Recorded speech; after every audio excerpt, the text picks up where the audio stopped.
Kwa bwana ndugu yako bwana ile mashabiki ile sio yule kwa sintofahamu. Ndio maneno bwana ondoke. Mwingine bwana asiondoke. Unajua zile viongozi nao kama kidogo kama nao kama Tumaini nao kama 50 kwa 50. Sitaki nataka kama ile vipi yani tumbakishe ama tu tumwache. Sasa kijua sasa unajua kumwacha huyu akaenda unajua zile akaenda.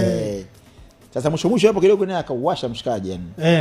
Sasa viongozi wakataka kumbakisha lakini sio kwa rate ile ambayo walimchukulia.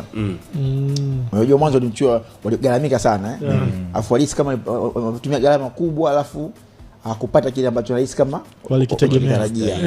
Kwa wakataka kumpa rate fulani ambayo ya kawaida tu. Sasa kwa bahati mbaya bwana kumbe mamba bwana wale wamba wale wamekuja na rate kubwa.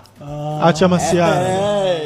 Nakupa ndani kamechukua dipu mshahara dola 15,000. Wewe yani kule mshahara dola 15,000 nyumbani. Afu signing fee dola 300,000. Wapo mjituma nakwambia.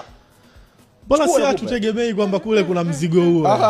Sasa hivi wanananiliu hata nani huyu wanataka kunaniliu kumchukua nani upita nani anaitwa na huyu wa Melody Sharulile. Wataka kumchukua una timu pale sasa kaita mdogo wangu na kumbe kule kuna mzigo sasa hizi. Sasa wewe kuwekeza sasa hivi. Kuwekeza sasa hivi. Mambo mzigo mrefu kwa sasa katika mazungumzo nini ndio bidi aje aoneshe bwana jamani. Nimeona hapa 15 na dola 300,000. Home sweet home. Wala kwa hapana bwana. Hii kwa jinsi tulikutazama msimu huu tuangalia. Hiyo gharama kubwa sana kwa sisi. Bwana sisi family wewe. Kila la heri. Nenda ndio maana yeye akusubia tena na leo. Nini ile? Acceleration. Thank you. Kaondoka zake.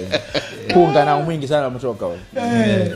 Sasa huwezi kuiweka kusema tumeshindana na huwezi kuiweka hivyo. Huwezi kusema hivyo.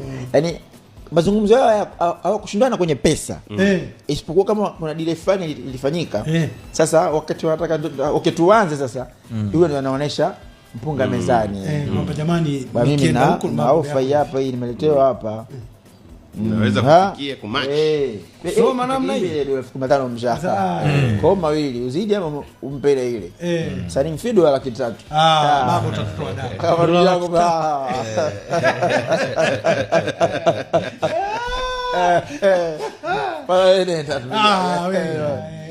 wewe familia hiyo. Ya Harmonize inaitwa Yola.